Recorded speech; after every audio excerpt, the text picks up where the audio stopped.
An hour and 13 minutes are up for our semifinals of the North American East region here at the DreamHack Open featuring Fortnite. I'm your host, Kelly Link. Joining me, it's Sancho West and Sundown. And we got to see a pretty good little end game right there. It did go to the way of Avery, but I'm always a big fan of these rivalries, and Arkham versus Avery is always a fun fight to watch. Sancho, I do want to start off by talking a little bit about something you said about Arkham, was that he is a very efficient player. I want you to dive a little bit deeper into what you mean about that. I mean, the guy was having so many mats in the end game, and you saw the movement. I mean, yes, he had the shockwave launcher, but he didn't use all the shockwaves. He used recycled pads. He used his own launch pad to be able to get up the mountain, and then he intelligently was able to go back down. And so that is the kind of things that you have to do to up your game, how to save your resources so you don't have to be looking so desperately for the impact frags in zones 7, 8. You know, you have to have that ability, and Arkham is known to be that. There's someone on a nice graphic on the internet and breaking down his consistency. You see first place finishes all the time in solos. He even tweeted out that a lot of players out there don't blame themselves for those solo shortcomings, and that is why he's one of the best solo players out there in the world.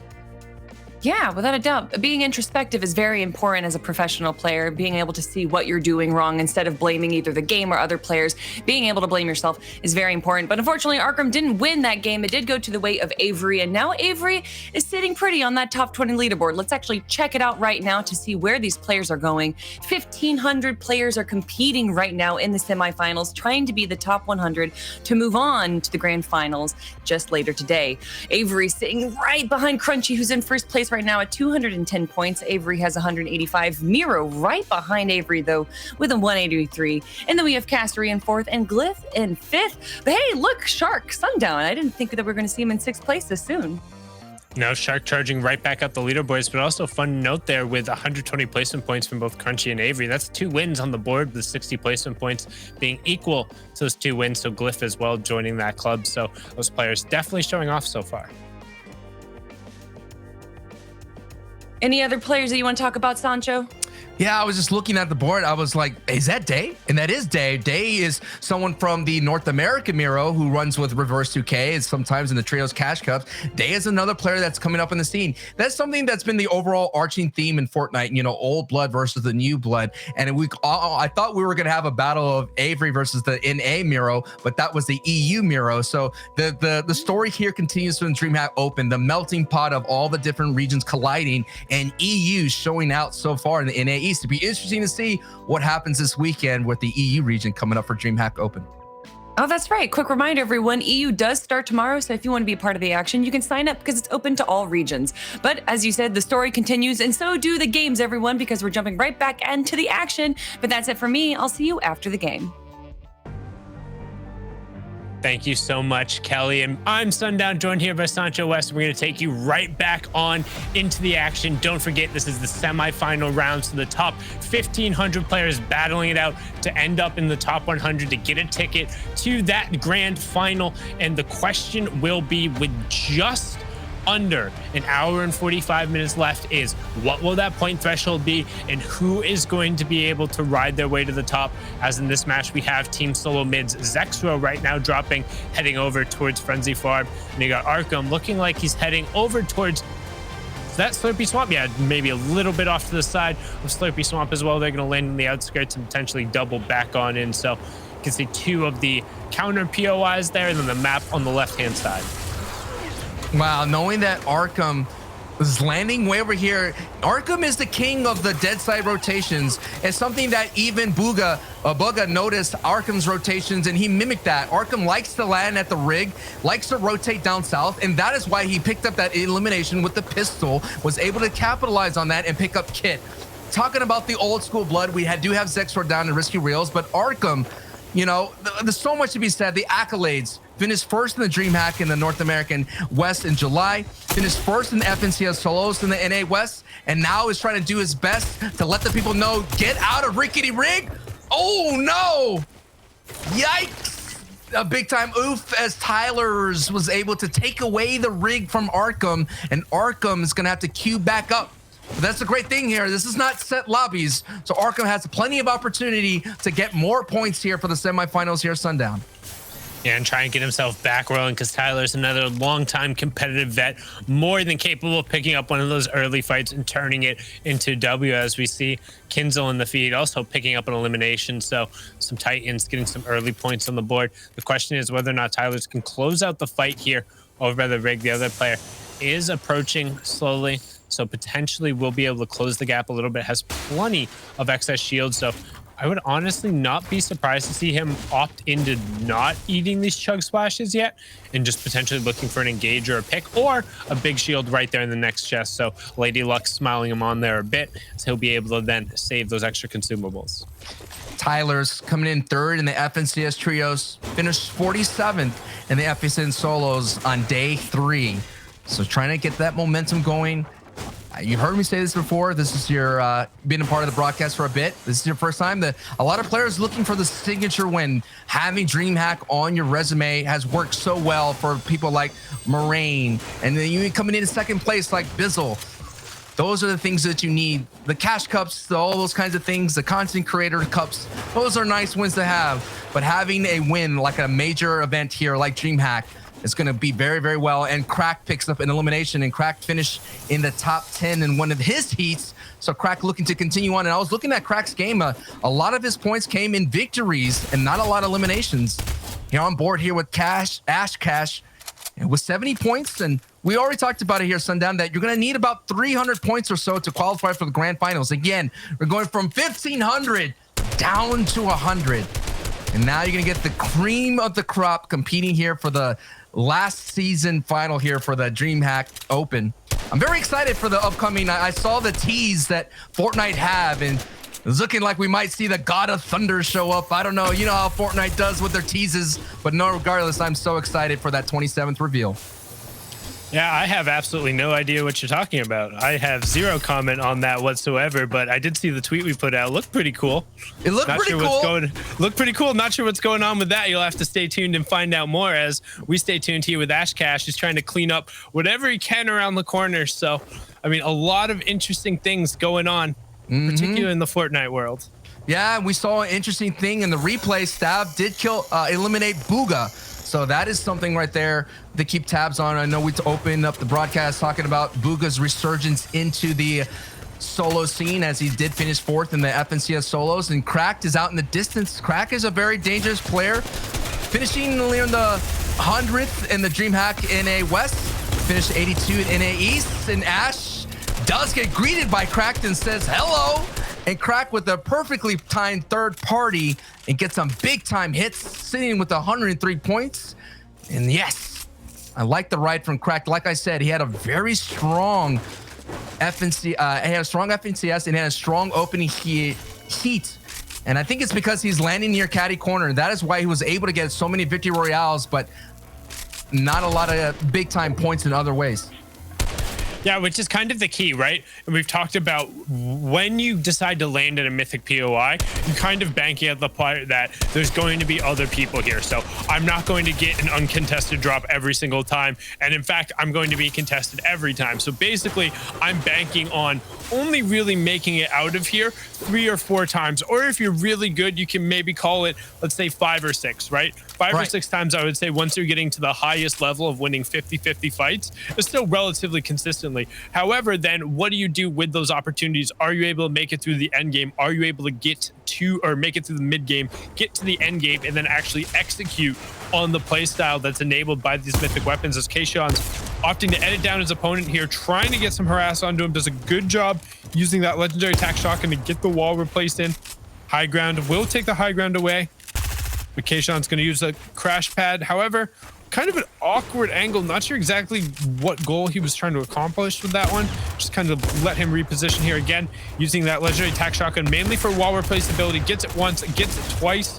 Will he find the third? And he does. High ground goes down as he falls to the low ground. Kayshawn's just kind of showing why those tactical shotguns are so valued when it comes to the box fighting opportunities. You can kind of spray shots forward. It gives you a chance to take a wall on a different cadence from your pickaxe after you've already hit it.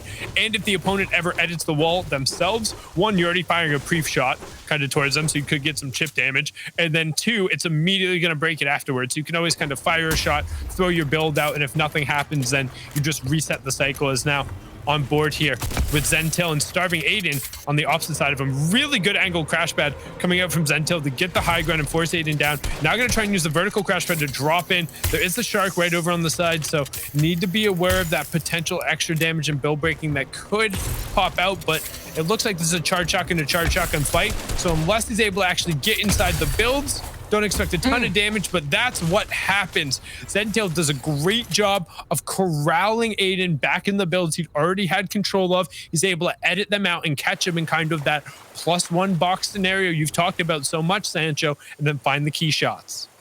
K-Shans and X-Tails are doing so well in their heats. They were able to both get victory royales. K-Shans got 2 victory royales, averaging about 4 eliminations. As we see, Ashley snipes Rezzies in that replay, currently in another lobby. But back to this lobby, K-Shans is trying to improve on his 71 score. Again, 300 or so will get you qualified grand finals. We'll see how that all shakes out as only 100 players advance. And we've been seeing a lot of use of the crash pads. I'd be surprised that I thought a lot more people would save them, but we've been seeing in the solo meta that a lot of people just like to use them to secure the eliminations, and K-Shans secures that eliminations easily, and he's continuing to use that epic tack to his advantage. And Fearful now sits in the distance knowing that he hears the tack shots. Let's see what happens here, but K-Shans is just going all in, already feeling good about it, feeling very comfortable with his kit, seeing someone in the wood box, and that is a green light to push in aggressively. Let's see if he's able to put it on that opening attack. Fearful is going to try to back up a little bit to height, and K-Shans is going to sit on the low ground here, using that one grid approach and using that AR to poke and prod to get closer and closer to Fearful, as Fearful now is going to back up here, fearing a little bit for his life on this run, as K-Shans is being super aggressive, and they kind of just decide to disengage. And these are the kind of engagement here, Sundown, that you got to be careful on. I think K-Shans knew that he had a lot of materials to spend, knowing that he did find a loot pile, or the loot pile from his eliminations was still available. So now we got to see is how committed are these two going to go as they continue to battle here outside of Frenzy Farm. I think if you're K-Shans, you're good to keep kind of pressing a little bit. However, this is where now you end up in a tough situation, because as soon as you lose more than that 50 HP, you're relying on the Siphon to get yourself back above. He doesn't have anything other than minis. Now he's desperately on the back foot with no white heals and no minis, which means Fearful is going to be able to continue pressing forward. However, because K-Shans has already established so much control over this area, it makes it easy for him to disengage, or at least a little bit easier to disengage. He's going to get those minis off, so we have a little bit more of an even fight, but Fearful still has the upper hand. And as I say that, K-Shan, it's a huge shot through a pre-edited wall and through the tree, trying to follow up with that high rate of fire SMG and get some pressure onto the builds, but Fearful gonna back stuff off. Crash pad ends up going in. First shot from Fearful, second shot from Fearful will take it up, so the inside the box strafe a little bit too much there. However, give me them toes, says Max Z FN on Twitch. Check him out as he picks up that elimination, and he's going to be the one who profits after all of it. And he says, hey, hit the ramp bait.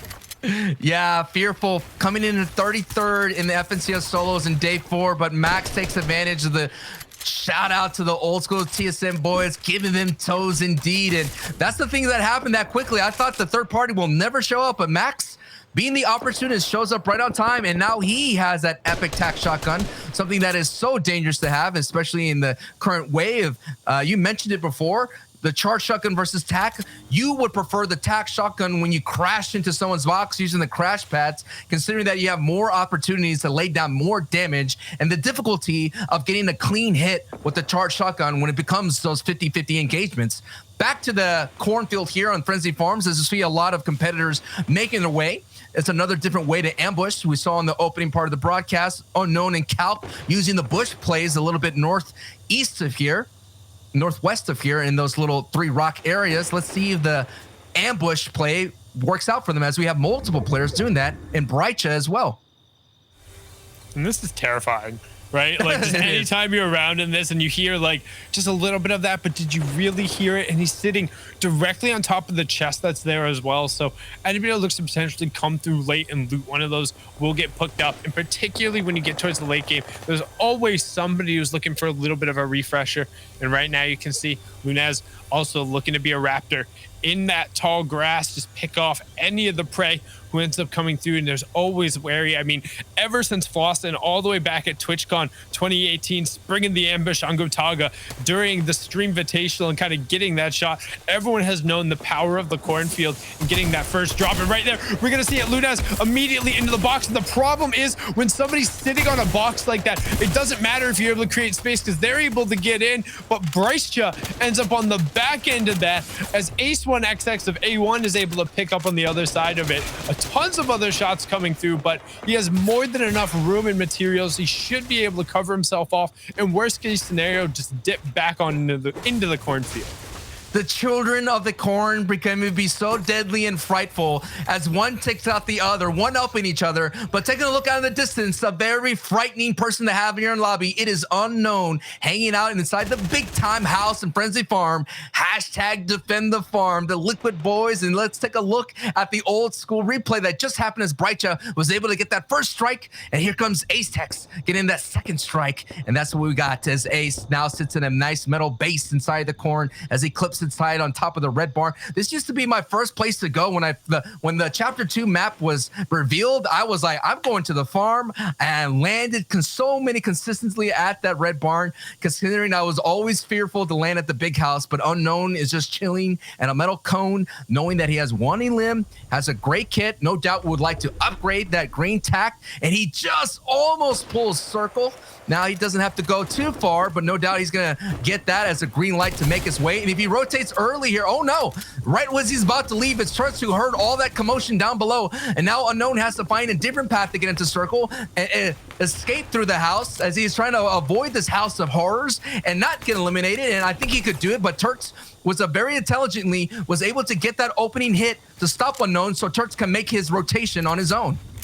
And right away, you get hit by anything as soon as you exit kind of like your initial shelter. The first thing you're going to do is be like, all right, backing off a second. Where did that come from? How did you know I was leaving right away? Even if it was just happenstance. But you see, as soon as the circle revealed, hey, he had to back over. Twist makes room for himself. He gets a little bit more breathing room. And Unknown is a little under pressure. However, Twist gets the free rotation off. Both of them a little hurting in terms of the shields there. Unknown does have enough in terms of the chug splashes to get himself back up, but instead just going to opt and play for the siphon pick as we see Pavo just get ripped to shreds on the edge of the lobby. That's what happens when your rotation isn't as good as those two and you're not able to kind of get those tunnels in. But look at the number of players who are all kind of packing in right around.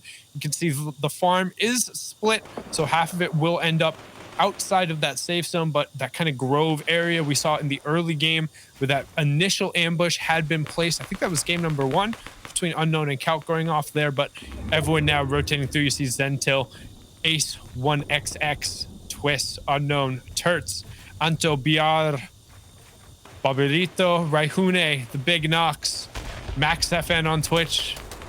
All players still left in this lobby, still fighting to try and be that top 100, where currently, as we just passed the halfway mark in the queue times available, the top 100, spot number 100 is owned by Catchings FN at 132 points. So expect kind of that 275-ish range to really push you over the top, maybe a little bit more, but 300 to definitely be safe, as Sancho has been referring to.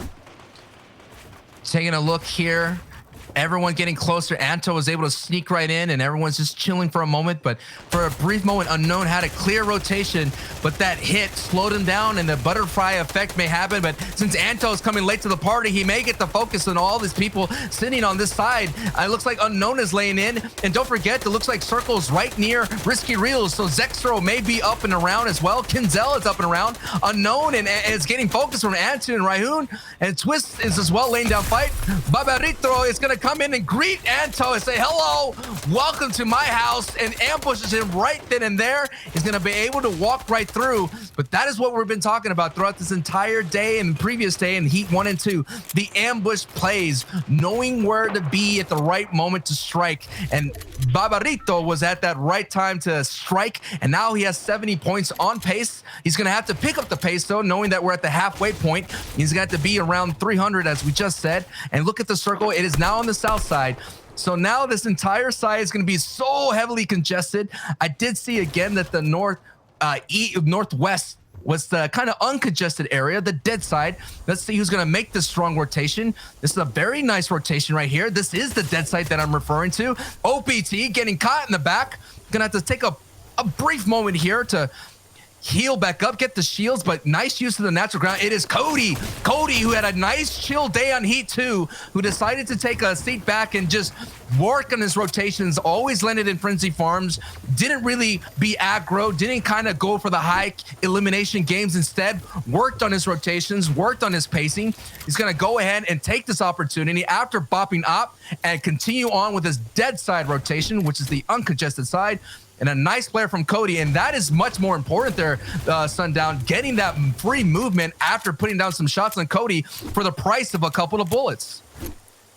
There you can see currently in another lobby in that bottom left-hand corner, Wave Flick player who played so well in the EU FNCS now closing out right there with a huge charge shotgun shot at the end. Kit Salute sitting on top there. Good execution to win that one out, but now back on board here with OPT, who is above, apologies there as we waited for the graphic to catch up, 169 damage above that Storm Surge threshold. 6 players will need to go down, so that'll turn on as soon as this circle does close against Storm Surge. Just 25 damage every 10 seconds to the most passive players in the lobby until we have only 50 remaining for this circle. The numbers are 70, 50, and then 30, so expected to potentially see it again later, but as of right now, you can see some familiar names: Banksy, Riversun, Jasper, all right on the edge. You have Cody, Kinzel.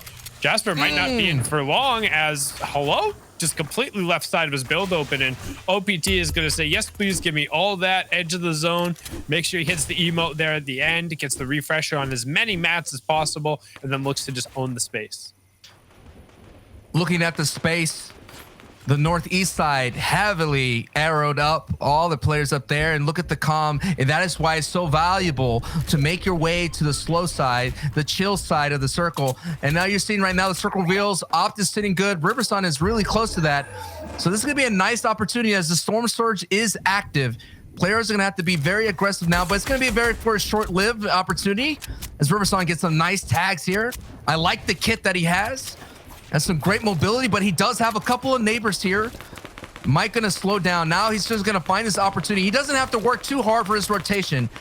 He did get a nice favored pull, but he has to be careful as Banky goes ahead, and that's gonna be a nice sign for Riversun to recycle that pad and park right by on top of it, and the continuing the friendly neighborhood vibes between the three, and they're just gonna chill sitting right outside the zone.